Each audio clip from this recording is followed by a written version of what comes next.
दोस्तों हाल ही में मैंने द बेबी सिटर नाम की अमेरिकन हॉरर मूवी देखी है जिसे देखकर मेरे रोंगटे खड़े हो गए। और बेसिकली मूवी के स्टार्ट में ऐसा बोल ही नहीं सकते कि ये मूवी एकदम सिंपल जा रही है। मूवी के हाफ में समझ में आता है कि ये मूवी कितनी ज़्यादा खतरनाक है। सो दिल थाम कर बैठिए एंड ईयरफोन्स को काम पे लगा दीजिए, चैनल को सब्सक्राइब कर दीजिए एंड लेट्स गेट मूविंग। कोल एक 12 साल का प्रीटीन लड़का होता है जिसे मूवी की शुरुआत में दिखाया जाता है। कोल अपनी लाइफ में बहुत सी चीज़ों से डरता था, जैसे इंसेक्ट्स, इंजेक्शंस और ऐसी चीज़ें जिनके लिए डरना बेकार होता है। इसी वजह से स्कूल के स्टूडेंट्स उसका मजाक उड़ाते थे। स्कूल में कोल की एक बेस्ट फ्रेंड होती है जिसका नाम मेलेनी होता है और वो उसकी नेबर भी होती है। स्कूल के बाद मेलेनी अपने डैड से कोल को घर ड्रॉप करने कहती है, लेकिन वो कोल का मजाक उड़ाते हैं और वहां से चले जाते हैं। उसके बाद कोल अकेले ही घर आने लगता है। तभी उससे कुछ बच्चे परेशान करते हैं, लेकिन तभी एंट्री होती है बी की, जो कोल की बेबी सिटर होती है। वो बच्चों के कान पे ऐसा कुछ बोलती है जिससे बच्चे डरकर भाग जाते हैं। वो तेज थी और कॉन्फिडेंट लड़की थी। वो कोल को कार में बैठाती है और घर ड्रॉप करती है। रास्ते में कोल उसे कन्फ्रंट करता है कि वो खुद को नॉर्मल नहीं समझता। बी कहती है वो उसे समझती है और उसे वो बहुत लाइक करती है। तभी बी कार के पीछे से कुछ निकालने लगती है और कोल की नज़र बी के चेस्ट पर पड़ती है। हम देख पाते हैं कि बी ये देखती है, लेकिन समहाउ वो इग्नोर करती है। वो आपस में काफ़ी अच्छे दोस्त भी होते हैं।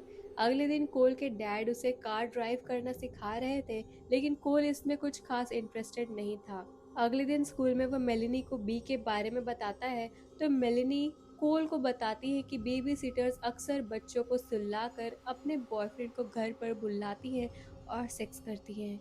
इस पर कोल उसे कहता है कि बी ऐसी लड़की नहीं है।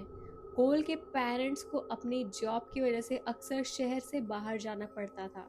जब पेरेंट्स घर पर नहीं होते थे तो कोल अकेला सो जाता था, इसलिए उसके पेरेंट्स ने उसके लिए एक बेबी सिटर हायर की। एक दिन फिर से कोल के पेरेंट्स को शहर से बाहर जाना होता है। उनके जाने के बाद कोल की देखभाल करना बी की रिस्पॉन्सिबिलिटी होती है। ये सुनकर कोल डिसाइड करता है कि वो आज रात कैसे भी करके नहीं सोएगा और बी पर नजर रखेगा। कोल बी के साथ मजाक मस्ती करता हुआ घर जाता है। वो लोग साथ बहुत एंजॉय करते हैं, dance, party, pizza and movies. आखिर में रात होती है और सोने का टाइम आ जाता है। रात को बी कोल को लिक्वर ऑफर करती है, जो कोल उसे भी साथ में पीने कहता है। इस पर बी अपने लिए ड्रिंक लेने जाती है। बी के जाते ही वो लिक्वर फेंक देता है और ऐसा प्रिटेंड करता है जैसे उसने पी लिया हो। जैसे ही बी उसके रूम से बाहर जाती है, ठीक 11:30 बजे ही उसे ग्रुप ऑफ पीपल्स की आवाज सुनाई देती है। कोल भी चुपके से अपने रूम से निकल आता है। कोल देखता है कि बी ने अपने कुछ फ्रेंड्स को घर बुलाया हुआ है। वो लोग ट्रुथ और डेयर गेम खेल रहे होते हैं। इससे मेलिनी की बात सही साबित हो जाती है। गेम में बी को एक डेयर मिलता है जिसमें उसे सबके पास जाकर किस करना होता है। बी सबके पास एक एक करके किस करने जाती है। ऊपर बैठा कोल देख मुस्कुरा रहा था और आखिर में जिस फ्रेंड के पास जाकर वो किस करती है, उसके सर में वो चाकू घुसा देती है। कोल ये देखकर एकदम से डर जाता है, लेकिन वो खुद को कंट्रोल करता है।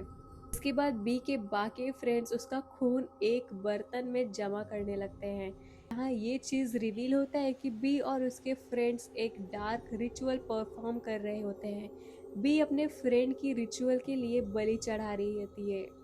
बी उनके सामने एक पुरानी किताब खोलती है और बताती है कि ये डेविल्स की बाइबल है। वो कहती है ये सिर्फ एक ही किताब है और ना तो इसकी कोई कॉपी है और ना ही कभी बनाई गई थी। फिर भी उस डेमोनिक बुक के स्पेशल वर्सेस पढ़ना शुरू करती है और जो इंसान सैक्रिफाइस हुआ होता है उसका खून इस किताब पर डाला जाता है।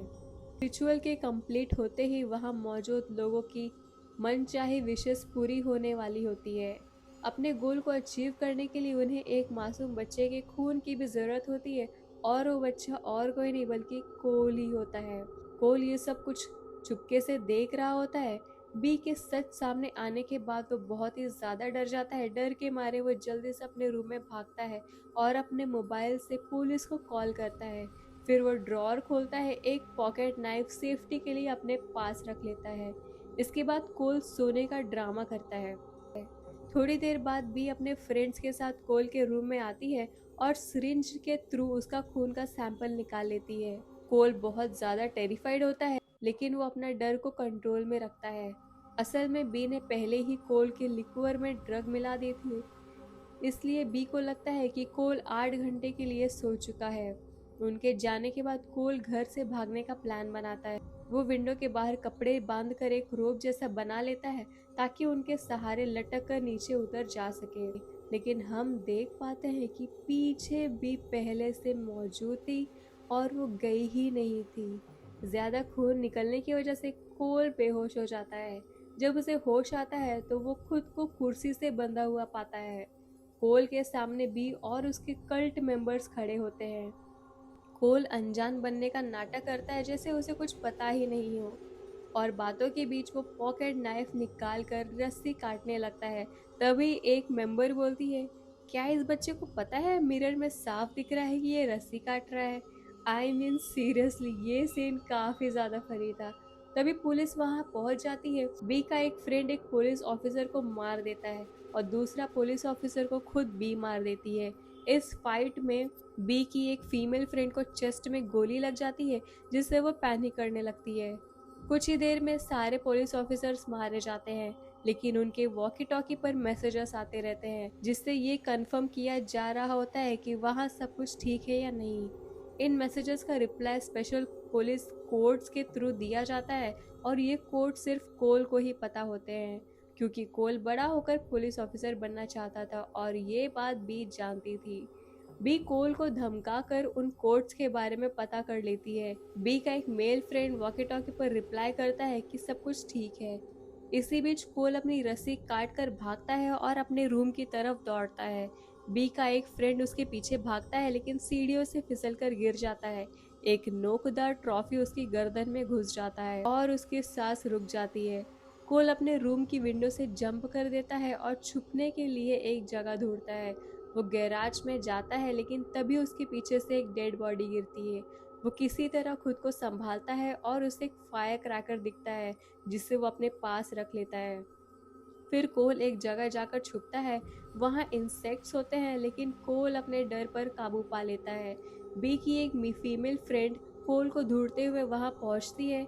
कोल उसकी तरफ फायरवर्क रॉकेट चला देता है, लेकिन वो बच जाती है। अपनी समझदारी दिखाते हुए कोल उस लड़की को वहीं लॉक कर देता है। फिर वो उस पर बग स्प्रे छिड़क देता है।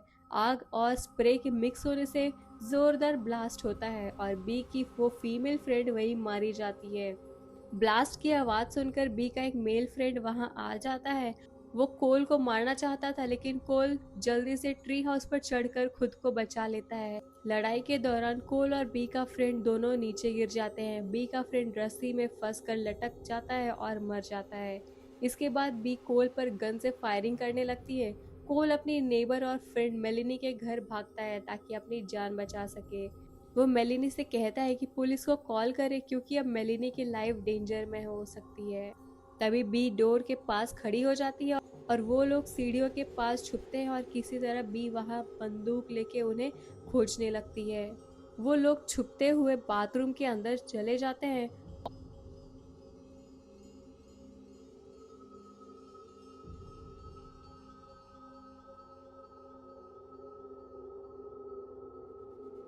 लेकिन बी तब तक घर पूरी तरह क्लीन कर चुकी होती है। ऐसा लगता है जैसे यहाँ कुछ कभी हुआ ही ना हो। कोल को अपने घर के अंदर बी की अनकॉन्शियस फ्रेंड पड़ी हुई दिखती है। कोई एक्शन लेने से पहले बी की फ्रेंड अचानक कोल पर अटैक कर देती है, क्योंकि उसे होश आ चुका होता है। तभी बी वहां आती है और खुद अपनी फ्रेंड को शॉर्ट गन से गोली चलाकर उसे मार देती है। अब बी सीधा कोल की तरफ बढ़ने लगती है। मौका मिलते ही कोल वो एंटिक डेविल बुक उठा लेता है और बी को धमकी देता है कि वो इस किताब को जला देगा। बी डर जाती है, क्योंकि ये किताब सिर्फ एक ही थी। वो कोल से कहती है कि इसे मत जलाओ, अब मैं वादा करती हूँ, ठीक है, मैं तुम्हें नहीं मारूंगी। यहीं बी रिवील करती है कि उसने कई साल पहले एक डेविल से डील की थी। बी बताती है कि उस डील के चलते उसे मासूम लोगों का खून देना होता है और इस किताब के वर्सेस पढ़कर रिचुअल कंप्लीट करना होता है। इस रिचुअल का पर्पस ये था कि उसकी हर विश पूरी हो जाए। इसका सबसे बड़ा एग्जाम्पल ये है कि पहले वो रिजर्व्ड और वीक थी, लेकिन अब वो कम्प्लीटली सेल्फ रिलायंट बन चुकी होती है। भी ये भी बताती है कि ये रिचुअल वो पहली बार नहीं कर रही, बल्कि कोल से पहले भी कई बच्चों के साथ ये सब कर चुकी है। फिर वो कोल से कहती है कि अगर तुम पुलिस को बता दो कि मेरे फ्रेंड्स ये किलर थे और मैं इनोसेंट हूँ, तो मैं हमेशा के लिए यहाँ से चली जाऊंगी। कोल उसकी बात मानने से साफ मना कर देता है और किताब को जलाकर भाग जाता है। बी किताब की आग बुझाने की कोशिश करती है। इसी बीच कोल नेबर की कार चलाकर सीधा घर में घुस जाता है और बी कार के नीचे फंस जाती है। कोल कार से बाहर निकलता है, तभी पुलिस वहां पहुंच जाती है और साथ ही कोल के पेरेंट्स भी आ जाते हैं। अब सब कुछ नॉर्मल लगने लगता है। कोल और मेलिनी बहुत खुश होते हैं। सबसे शॉकिंग बात ये होती है कि कोल ने सिर्फ सिचुएशन का सामना ही नहीं किया, बल्कि अपने डर पर पूरी तरह काबू पा लिया था। कोल डिक्लेयर करता है कि अब उसे किसी बेबी सिटर की जरूरत नहीं है। तभी मूवी के क्रेडिट सीन में हम देखते हैं कि एक फायर फाइटर वहां आता है जो कोल के घर की जांच करने आया था। और यहाँ एक बड़ा शॉक मिलता है, बी कार के नीचे थी ही नहीं। अचानक बी फायर फाइटर पर चाकू से अटैक कर देती है। इसका मतलब ये होता है कि बी जिंदा थी और बच चुकी थी। यहीं पर द बेबी सिटर पार्ट 1 खत्म होता है। जी हाँ, ये था द बेबी सिटर पार्ट 1 और इसका सेकेंड पार्ट भी है जो इससे ज़्यादा खतरनाक है, बिलीव मी। उस पर आप देख पाएंगे कि बी ने ये सब शुरुआत कहाँ से किया था, ये सब वो क्यों करी थी और इसे डेविल बुक कहाँ मिला था एंड उसकी पूरी story. And the baby sitter part 2 में भी सेम एक्टर्स होने वाले हैं, तो आपको बहुत ज़्यादा मज़ा होने वाला है। सो वो वीडियो भी जल्दी आ जाएगी। अगर आप वो वीडियो देखना चाहते हैं तो वीडियो को लाइक कर देना, चैनल को सब्सक्राइब कर देना एंड मिलते हैं नेक्स्ट वीडियो में।